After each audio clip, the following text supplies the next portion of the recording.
Run us through what you think is likely to change from the last time we had this kind of election. Historically, we've had two major parties in England with a third party, the Liberal Democrats. What we are seeing now is a very dramatic change, that we've got Reform on one side, the Greens on the other. We, in effect, have multi-party politics in a way that we've never witnessed in England before. Well, let's see what that's going to do to the individual parties. We've got a chart up here. The Tories and Labour in decline? Completely. There's no question about it. They've declined very rapidly. We don't know whether it's permanent, but it's quite definitely clear by the chart that you just had up. And let's have a look at where those votes have gone. Well, we can see Reform wasn't there in the previous two iterations of this, but they've suddenly jumped onto the chart. What do you think is going on here? Is this real? Yes, it is. What we've seen is a disaffection with the legacy parties, traditional government. A large number of people on the doorstep are saying, I'm sick and tired of politics, I'm going to protest, I'm going to show dissent. And what Reform are, and Greens are in particular, is parties of dissent. But people are also making judgments about the policies that those parties are offering or not offering, as the case may be. How do you think this is... I want to get on to a sort of broad, deeper issue, but just what's your prediction, what's your forecast for this Thursday? On Thursday, running into Friday and Saturday, I think we're going to see Labour and Conservatives lose seats. Labour are going to lose a very large number of seats. What is a very large number? 1,850 out of the 2,500 that they're defending. The Conservatives will lose roughly 600 out of the 1,300 that they're defending. And those seats will overwhelmingly go either to Reform or to the Greens.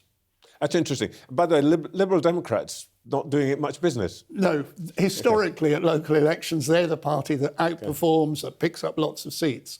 They're having a very difficult time getting their voice heard in these circumstances. Well, here's what the result of this is, that there is a rise in the insurgent parties. And is this just a blip, do you think, or are we in transition to some new kind of politics, whether it's a new pair of parties, one on the right, on the left, or something else? No, historically we have on occasion seen the Liberal Democrats or some other party do rather well, and then it's gone back to two-party politics-ish.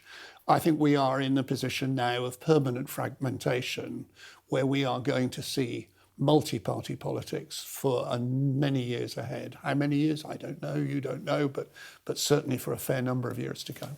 Well, this is very interesting. I mean, this is more than sort of fascinating for nerds like you and me, because it reflects on what likely governments are going to be. Because presumably you think this tells us quite a lot about what would happen at a general election. Does that mean that we have to get used to the idea of coalitions? It does up to a point. It's always dangerous to look forward a few weeks, let alone 3 years, in terms of what might happen at a general election. And there's a lot of evidence in the polls that people, particularly in relation to Reform and possibly in relation to Green, are actually showing a protest, that they may not do the same thing come a general election. But I think we do have to address the issue of, if we see this for another year or 2 years, what are we going to see in terms of a general election and the possibility of coalitions in some form or another? Well, in fact, we're looking right now at the general election prediction, or people asked, if you had to vote general election tomorrow, what would it look like? Do you expect this pattern to be sustained over the next couple of years? That's the interesting thing, because people are asked if there were a general election tomorrow. If you ask them if there is a general election in 2029, they actually give a different answer. It's quite striking. Oh, really? And this is we want to show protest now, but will we be showing protest in 2028, 2029? Different response. And we've seen Reform come off their peak, decline. That graph shows it. And that may well progress over a period of time. So it's all in the melting pot in one form or another. Oh, well, as we go forward, we'll have you back to talk about that. Robert Hayward, thank you so much for your time this morning. Thank you.